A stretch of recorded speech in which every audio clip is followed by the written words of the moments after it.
같이 해볼까요? 부담일까요? 축복일까요? 야, 이게 설교 제목 잡는데 굉장히 씨름을 많이 했어요. 고민을. 다시 한번 부담일까요? 축복일까요? 예, 신앙생활 오래 하신 분들은 다 벌써 아실 거예요. 오늘은 제 19차 사무총회가 열리는 날입니다. 2006년도 2월 25일 날 저희 교회가 마동에서 개척을 한 이후에 작년과 올해, 작년 하반기부터 올해까지가 가장 마음이 아팠고 시련기였습니다. 그리고 우리 교회가 이제 평신도 리더십이 완전히 이렇게 바뀌는 시기가 이번 사무총회입니다. 전환기에 과도기에 있게 됩니다. 감사하는 사람은 나보다 좋고 잘 되는 걸 보면 감사를 못한대요. 그런데 감사하는 사람은 지난주에도 우리 수요일날 감사학교를 했는데 나보다 힘들고 어렵고 안 되고 보면 감사할 수가 있대요. 제가 만약에 개척을 안 했더라면 아마 벌써 어떻게 됐을 거예요. 그런데 그때 2006년도에 개척을 해가지고 그 시절을 그 생각을 해보니까 아직도 너무 제가 부귀영화를 누리는 것 같아요. 감사하는 마음이 문득문득 들 때가 많이 있습니다. 오늘 사무총회를 앞에 놓고 있는데요. 사무총회 회의에 가장 여러 가지 그 안건이 있습니다만은 가장 중요한 핵심은 사무총회 핵심 뭔가 하면 일꾼을 세우는 겁니다. 일꾼을 우리는 교회에서 신앙의 안경을 끼고 보면 사명자라고 이렇게 얘기를 합니다. 세상적으로는 인사임명이라 그렇게 얘기를 하는데요. 인간적으로는 제도권에서 이렇게 당회를 거치고 이렇게 여러 가지 행정 절차를 거쳐서 임명을 하지만 신앙적으로는 우리 여기 장로님, 권사님, 집사님 계시지만 특권을 부여받는 거예요. 무슨 특권이냐? 세속적인 특권이 아니라 영적인 특권이에요. 제가 그 전에 광주에서 목회할 때 그 전에 교회 사이즈가 큰 교회였는데 어떤 외부에서 교인이 오셨는데 얼마나 열심인지 몰라요. 그런데 한계가 있다는 거예요. 밑에서밖에 못하는 거예요. 왜 리더가 잘못되면 하고 싶은 것도 못하는 거예요. 그래서 내가 빨리 권사님 되고 장로님 돼야 이게 탁탁탁탁 해나갈 텐데 그 위에 분들이 못 끌어주니까 월권이 되잖아요. 특권이 없는 거죠. 그래서 영적으로 특권을 부여받는 것이고 그러나 현실적으로는 새로운 축복받을 기회를 부여받는 거예요. 이걸 잘 하셔야 됩니다. 따라해 볼까요? 축복의 기회.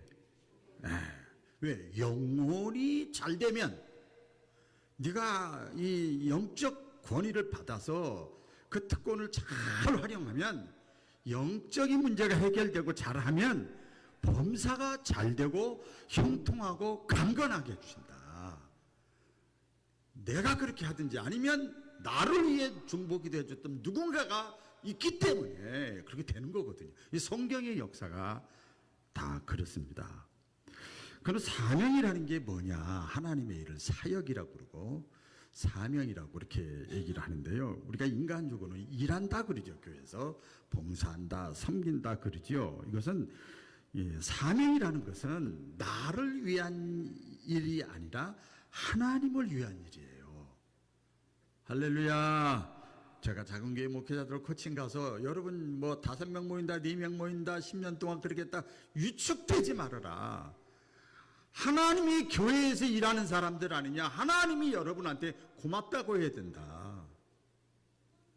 부족하지만 하니까 하나님의 일에 동역자다.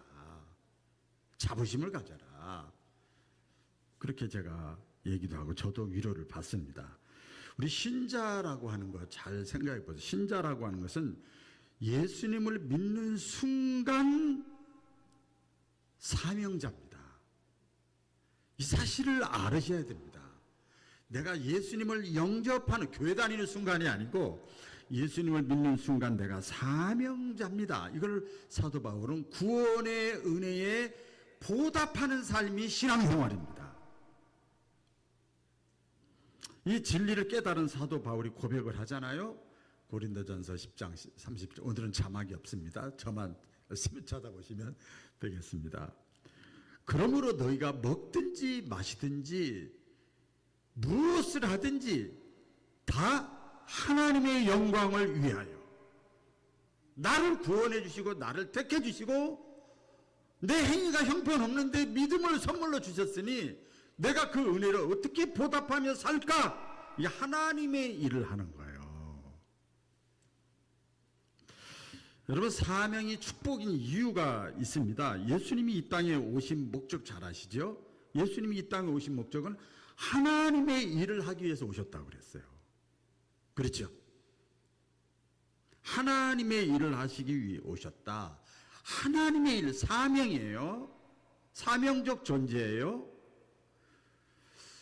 근데 어떻게 하나님의 일을 하느냐? 예수님은 나는 죽기까지 섬기러 왔다. 하나님의 일을 하는데 쉬운 게 없다는 거야. 죽기까지 섬기러 왔다. 또 우리 사람들에게, 저와 여러분, 멸망의 자리로 갈 사람들에게 생명의 길로, 영생의 길로 인도하는 일을 하기 위해서 내가 왔다. 여러분, 어린아이 하나 아이를 갖고 이 땅에 태어나서 키우는, 생명을 키우는 게 얼마나 힘듭니까? 영적으로도 역시 마찬가지죠. 그래서 예수님이 십자가상에서 죽기까지 사명을 감당을 했습니다. 지금도 보면 주님의 일, 하나님의 일을 누가 하는가 가만히 보니까요, 예수님을 마음속에 진정으로 모신 사람이 하는 거예요.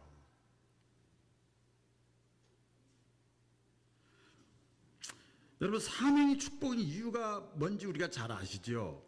구원받는 것은, 하나님의 자녀가 되는 것은, 영생을 선물로 받는 것은 믿음으로 되는 거예요.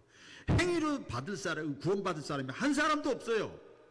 다 믿음으로. 나 신뢰해, 나 믿어.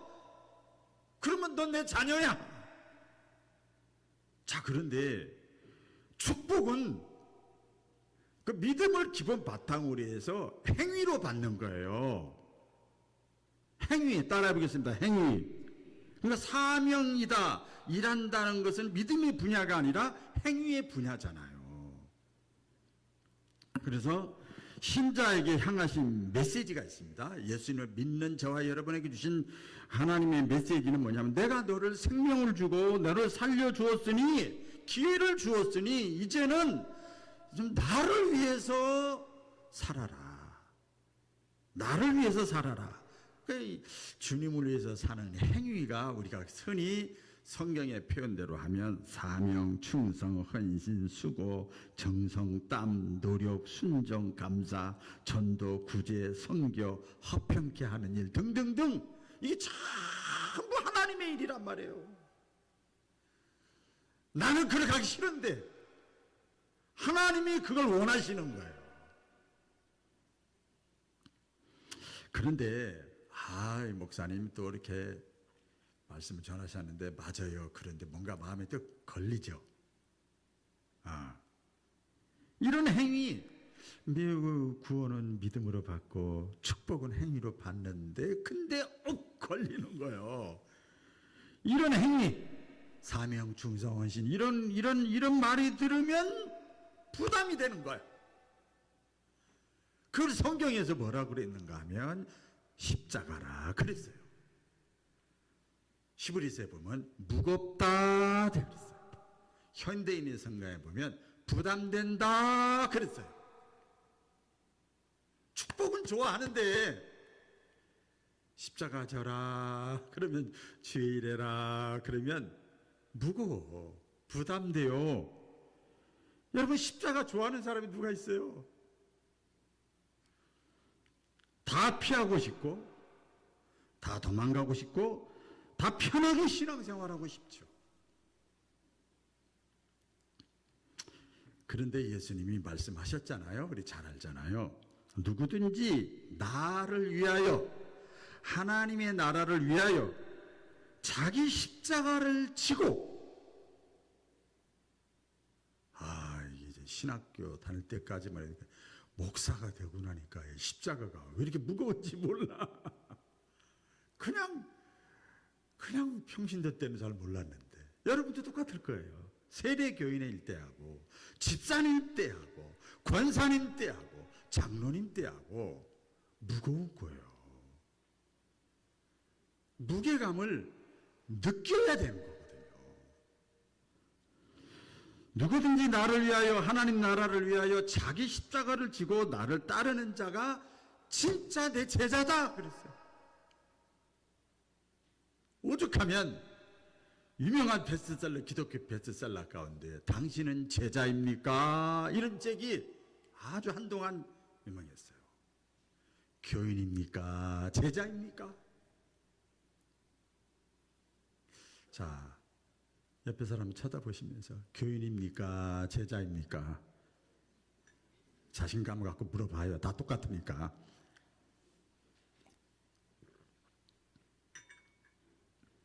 그런데요, 잘 들어보세요. 이렇게 사명을 감당하고 십자가 지는 거, 부담되는 거, 그것이 곧 축복의 기회라는 거예요. 아멘. 하나님 만복의 근원이에요. 그게 축복의 기회고 십자가를 져야 부활이 있는 거지요. 내가 실천을, 하나님의 말씀을 붙잡고 실천을 해봐야 하나님이 정말 기적을 베풀어 주는지 도와주는지 안 도와주는지 치유시켜 주는지 그때 경험할 수 있지.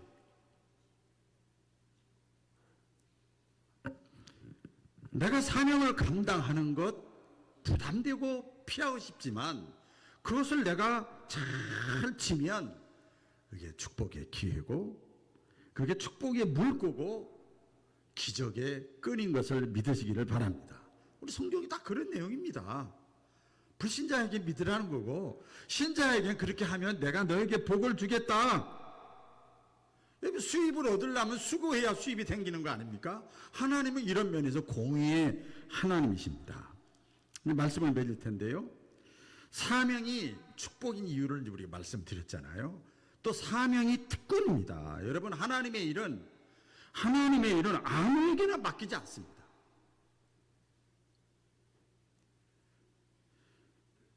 오직 하나님의 자녀에게만 맡기는 특권입니다. 우리 요한복음 1장 12절에 보면 영접하는 자 그 이름을 믿는 자들에게는 하나님의 자녀가 되는 특권, 권세를 주셨으니. 특권, 권세요. 그러니까 믿는 자에게 나는 율법을 완전하지 못하고 행위가 완전하지 못한데 믿으면 되는 거야. 믿으면 하나님을, 그럼에도 불구하고 그래서 예수님이 나를 위해서 십자가에 죽으셨고 이렇게 뺨덕쟁이 같은 나를, 은혜에 보답하지도 못하는 나를 끝까지 기다려 주셨다.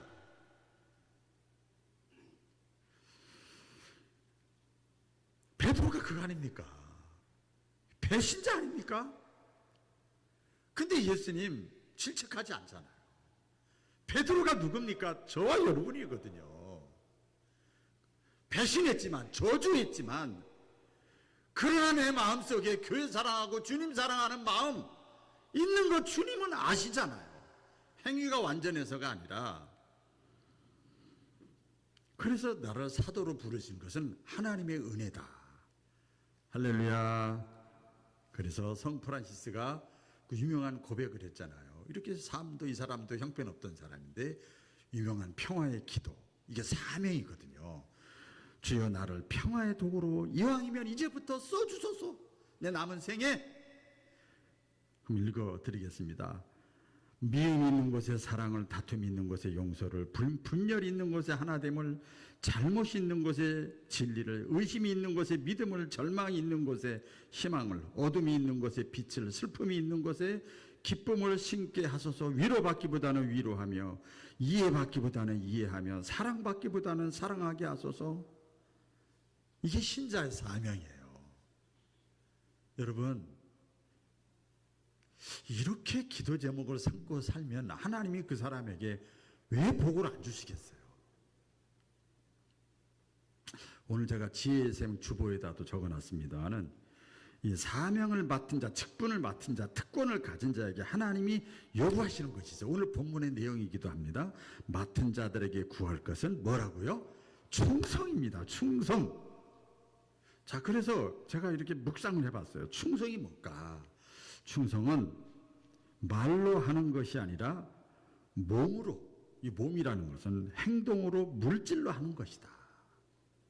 충성은 의무감으로 하는 것이 아니라 자원함으로 하는 것이다. 충성은 남의 것으로 하는 것이 아니라 내 것으로 하는 것이다. 충성은 관리하고 사무만 보는 것이 아니라 안 되는 것을 되게 하는 것이다. 충성은 자기 방어와 보호가 아니라 자기를 희생하는 것이다.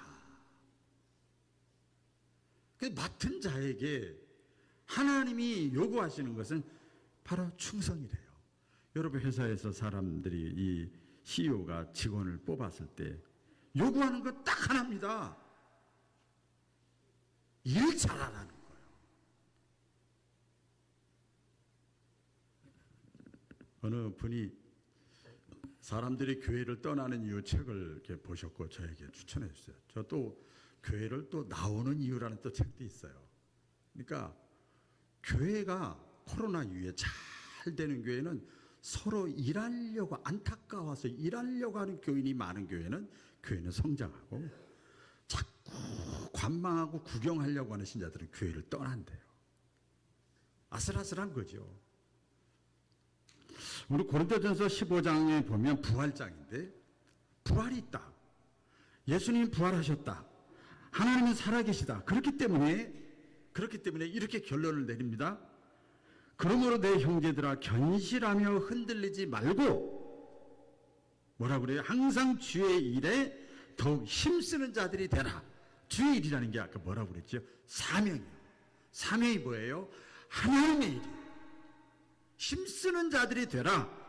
그 이유는 하나님 예수님 부활하셨기 때문에 너희의 수고가 헛되지 않은 것을 압니다. 헛되지 않는다는 것은 반드시 갚아주리라. 어떤 모양으로든지 간에 하나님께서 보상해 주리라. 그래서 오늘 말씀의 제목이 그겁니다. 여러분, 사명은 하나님의 일이 부담일까요? 축복이 기회일까요? 기도하겠습니다. 하나님 아버지, 우리 사랑하는 바울교회 모든 성도들 이왕이면